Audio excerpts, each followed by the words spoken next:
Hi there, welcome back to the worm bin. It's been 20 days since we added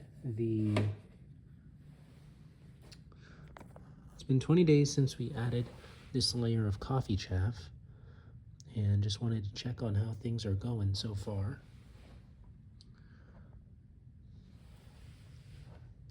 You can see some worm activity. There are some worms that moved away pretty quickly. We've still got flies on the surface, quite a few. And as I pull away this layer of chaff, I'm actually going to take off this glove just to get a feel for the moisture level in there. It's not wet. It's slightly cool to the touch, but it's definitely not wet on this side. And over here, also not really wet. A little bit more moist on this side. And we've got a worm here on the top. Seems to be moving around a little bit. Just gonna nudge it a little bit. Yeah, we got some activity from that guy. So that's good. We've got a couple worms on this side. I think it's been maybe a week or so since I last opened up the bin. And one nice thing about worm bins is that they can be fairly hands-off. So you don't have to be digging around in them all the time. It's neat to see the chaff is actually kind of has it looks like it's kind of more pale. And I feel like that is indicative of its breakdown. I'm again going to take off my glove and just feel around deeper in this bin. Oh, it's nice, and it's got a nice moisture level down there. It's not overly wet. This could do with some more moisture. So I am going to go ahead and feed in today's video as well. And what we will feed, I will show you. I've actually got it nearby. And then I actually also considered covering this bin for the winter with a burlap sack that I got from my local coffee roaster. So, as you can see further down there, we are seeing good worm activity. So, deeper down in the bin, still nice activity there. See that little guy? Yeah, all throughout the bin, we are definitely having flies, which goes with the territory. I'm excited to see the coffee chaff kind of graying out a little bit.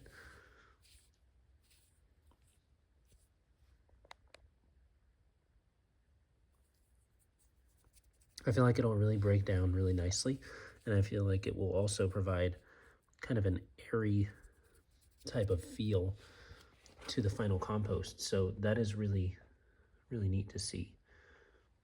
Sorry for the blurriness there. So I'm going to go ahead and situate you up here. And then we'll bring on the food. So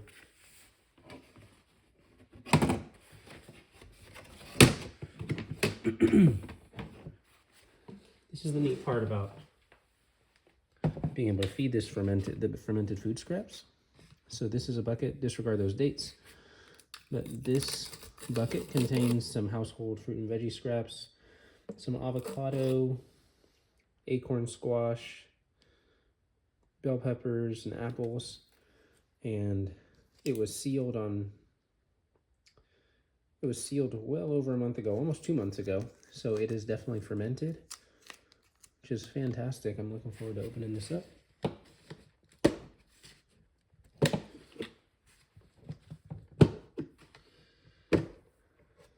And we can see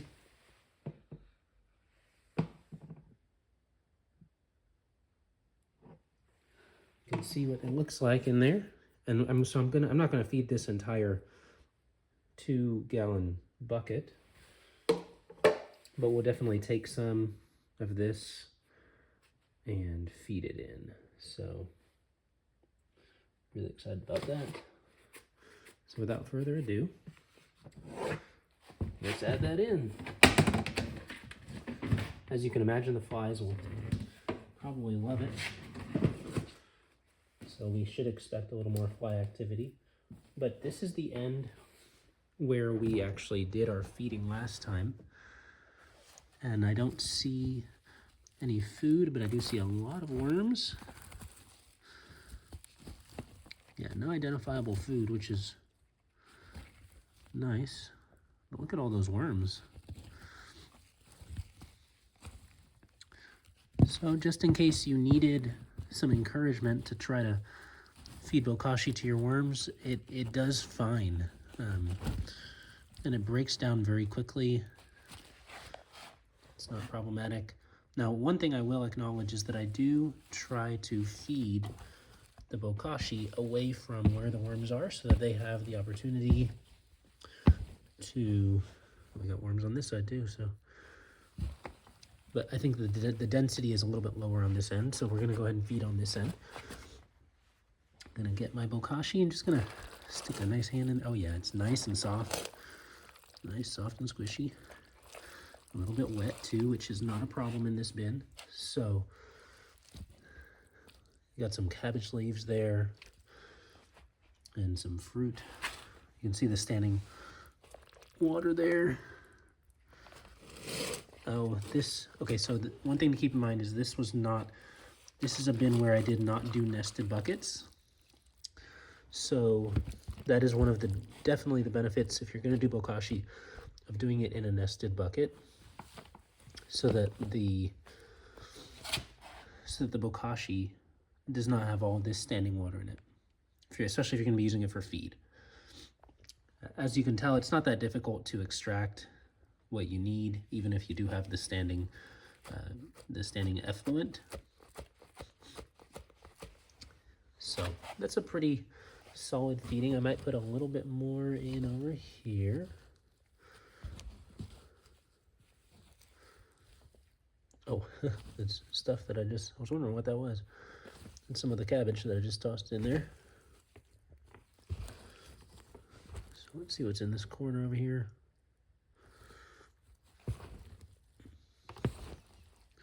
I think this could be another safe spot to drop some food, so go ahead and get a little bit more. Looks like some apples and other odds and ends in there.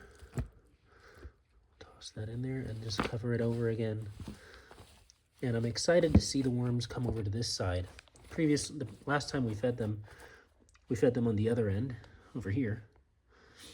So we'll get to see them migrate through the bin and approach this area when they feel like it's ready.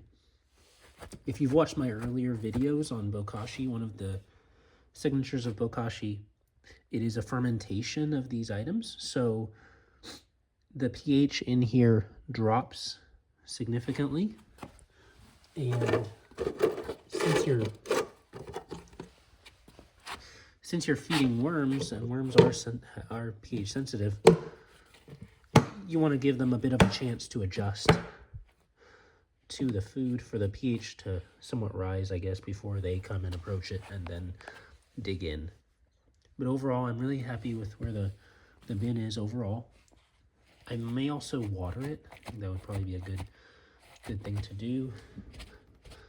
And while I'm here, I'm also going to add in some crushed eggshells. So again, I'm going to put you up here from a bird's eye view while I go ahead and round up those items. So I'm going to look